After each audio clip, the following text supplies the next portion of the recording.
Welcome to Baz Travels.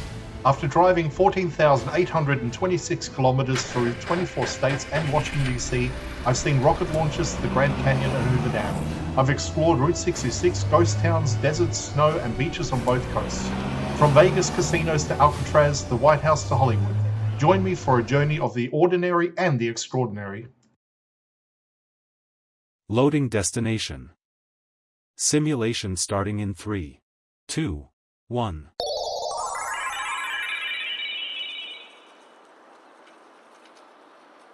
To look around, move your phone or tablet. Click and drag if on a computer or move your head if using a VR headset. Please like and subscribe. I'm walking down the 16th Street Mall, moving towards one of downtown Denver's most recognizable historic structures, the Daniels and Fisher Tower. The tower stands out immediately, not because it's tall by modern standards, but because it represents an earlier version of Denver's ambitions. When it was built in 1910, the Daniel and Fisher Tower was meant to signal prosperity and permanence. It was part of a department store complex designed to anchor downtown commerce at a time when retail defined the city core. The clock tower functioned as both a landmark and a point of orientation, visible from blocks away in a much low-rise city. Passing beneath it today, the contrast is clear. The tower now sits amongst modern buildings, transit stops, and constant foot traffic. Its role has shifted from commercial anchor to historical reference point. It no longer defines the city, but it still marks continuity. Continuing along the mall, the environment becomes more enclosed as I approach the Tabor Center.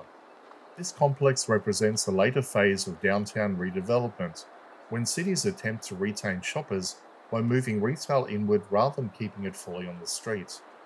The Tabor Center was designed to capture foot traffic from the mall and redirect it into a controlled, climate-managed space. Its architecture reflects that purpose.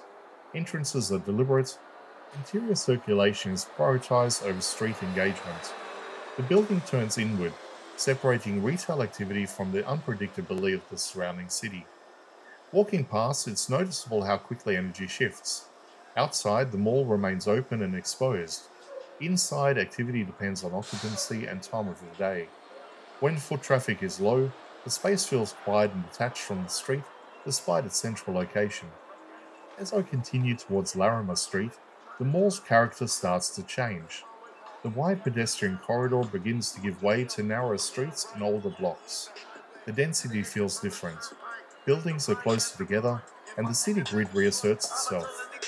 Larimer Street marks a transitional point. It's one of Denver's oldest commercial corridors and carries a different rhythm from the mall. Where the 16th Street Mall was designed and managed as a single system, Larimer evolved incrementally. Its buildings reflect multiple eras rather than a single planned vision. This short walk covers more than distance. It moves through different layers of downtown history. The Daniels and Fisher Tower reflects early 20th century retail confidence. The Tabor Center reflects late 20th century redevelopment strategy. Larimer Street reflects survival through adaptation rather than redesign. Walking this route makes those layers visible without explanation. Each block represents a different attempt to keep downtown relevant as the city changed around it. By the time I reach Larimer Street, the mall is behind me, and Denver feels less managed and more organic. The transition is subtle but clear.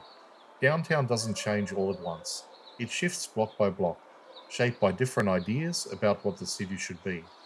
This walk captures that process in real time, moving from planned space to inherited city, and showing how Denver's downtown continues to balance control, history, and daily use.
Simulation terminated.